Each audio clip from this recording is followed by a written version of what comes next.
ख्रिस्तामध्ये माझ्या प्रिय बंधूंनो आणि भगिनींनो, आजच्या शुभवर्तमानात आपण पाहू शकतो येशू ख्रिस्त एका सिरो फिनिशियन स्त्रीच्या मुलीला आरोग्य लाभ देतो.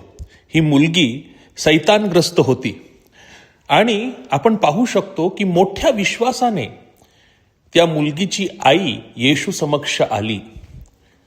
ती एक गैर यहुदी होती, अशुद्ध होती, परंतु येशूने जेव्हा तिची श्रद्धा पाहिली तेव्हा त्या श्रद्धेचा फळ म्हणून त्यांनी त्या मुलीला आरोग्य लाभ प्रदान केलं, सैतानमुक्त केलं. गैरयहुदी असूनही तिचा विश्वास मोठा होता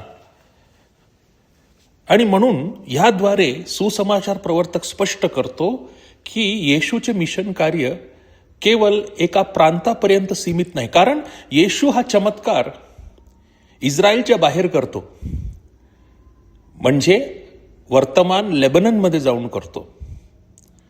आणि याद्वारे आपण शिकू शकतो की येशू ख्रिस्त सर्वांवर प्रीती करतो. तो करुणेचा झरा आहे आणि विश्वासाने जेव्हा आपण येशूकडे जाऊ तेव्हा तो आपल्याला कधीही सोडणार नाही. आमीन.